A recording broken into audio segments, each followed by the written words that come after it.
1930년대 경성 한복판을 떠올려 보신 적 있으실까요? 그 시절 조선인들의 마음을 가장 뜨겁게 달구었던 서구식 근대 문명의 상징은 과연 무엇이었을까요? 아마도 많은 분이 상상하시는 것 이상으로 그것은 단순한 건물을 넘어선 거대한 욕망의 성체이자 식민지 조선의 현실과 꿈이 복잡하게 뒤얽혔던 특별한 공간이었을 겁니다. 바로 찬란한 빛을 뿜어내던 백화점이었죠. 그 화려한 외관과 휘황찬란한 내부 속에는 과연 어떤 이야기들이 숨겨져 있었을까요? 오늘 우리는 시간이라는 마법의 문을 열고 1930년대 경성으로 떠나는 특별한 여행을 시작할 겁니다.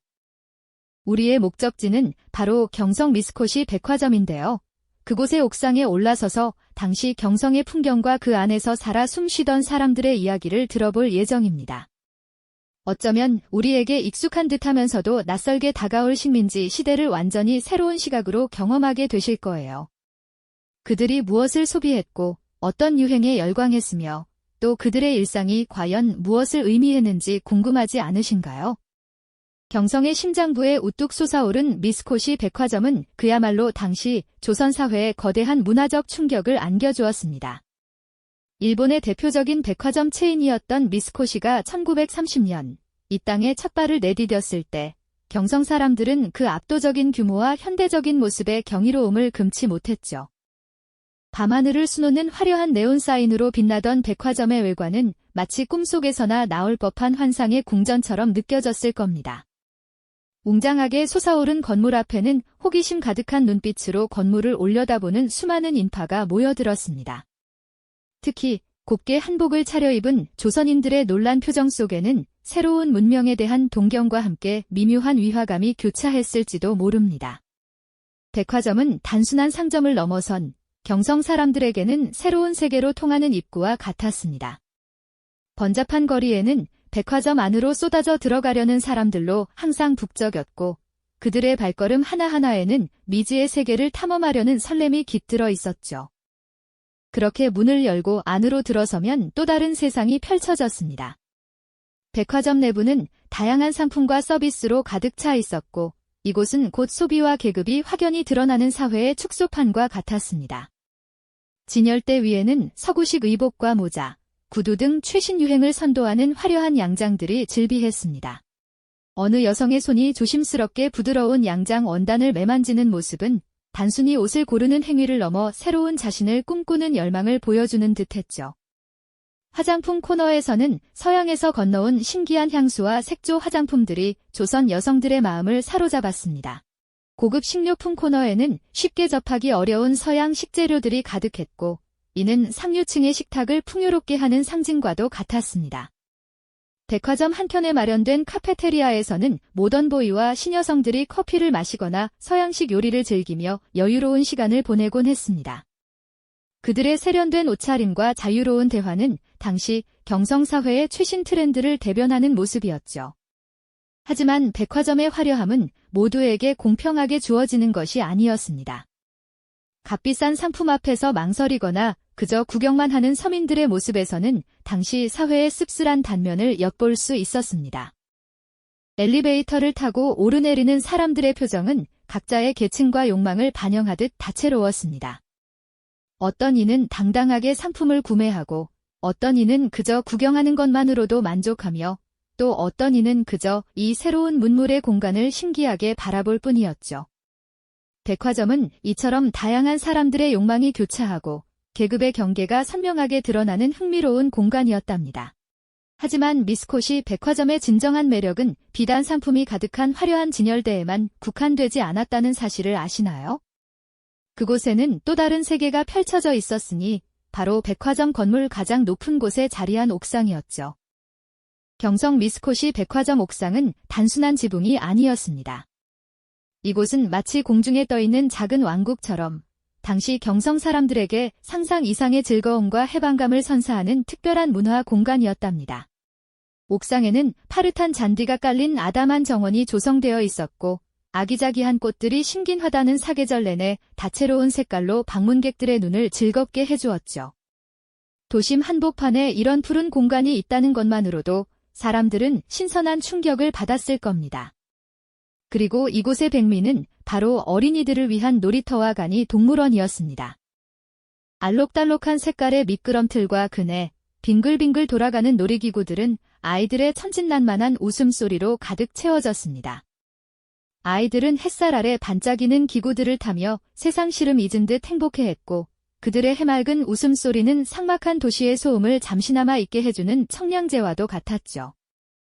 작은 우리 속에 갇힌 토끼나 닭 같은 동물들은 아이들에게는 신기한 볼거리였고, 어른들에게는 잠시 동심으로 돌아가는 추억을 선사했습니다. 한편 아이들의 재롱을 흐뭇하게 바라보던 어른들은 잘 가꿔진 벤치에 앉아 따스하게 쏟아지는 경성의 햇살을 만끽하거나 이국적인 향을 풍기는 화초들 사이로 난 오솔길을 조용히 거닐며 잠시나마 고단한 일상의 무게를 잊으려 애썼습니다. 그들의 표정에는 한시적인 평화와 함께 복잡한 현실에서 벗어나고자 하는 깊은 열망이 엿보였죠. 이곳 옥상이야말로 숨막히는 식민지 현실 속에서 잠시나마 자유로운 숨을 쉴 수 있는 일종의 해방구이자 마음의 안식처였을지도 모릅니다. 경성 시내를 한눈에 내려다볼 수 있는 탁 트인 시야는 답답한 일상에 지친 사람들에게 시원한 위안을 주었고요. 사람들은 옥상 난간에 기대어 저 멀리 펼쳐진 도시 풍경을 바라보며 각자의 꿈과 희망, 그리고 때로는 알 수 없는 불안감을 품었을 겁니다.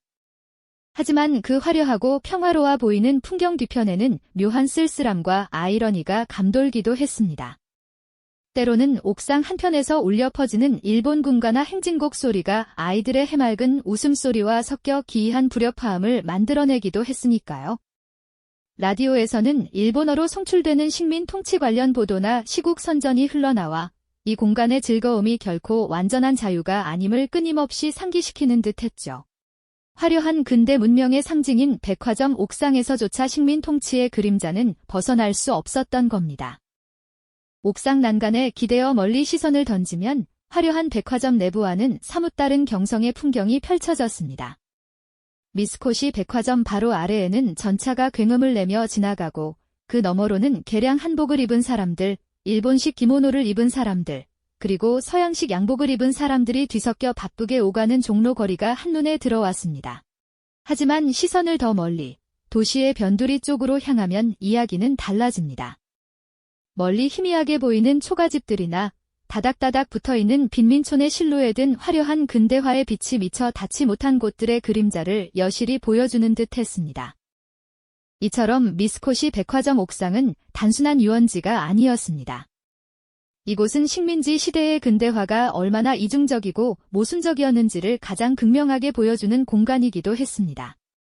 화려함 속의 쓸쓸함, 즐거움 속의 불안감, 그리고 해방감 속의 억압이 공존하는 곳이었죠. 경성 사람들은 옥상에서 잠시 현실을 잊고 새로운 문물을 경험했지만 동시에 그들의 삶을 지배하는 거대한 식민지 현실의 무게 또한 결코 외면할 수 없었던 겁니다. 백화점 옥상에서 내려다 보이는 경성의 풍경은 그 시대의 모든 것을 담고 있는 거대한 거울과도 같았다고 할 수 있겠네요.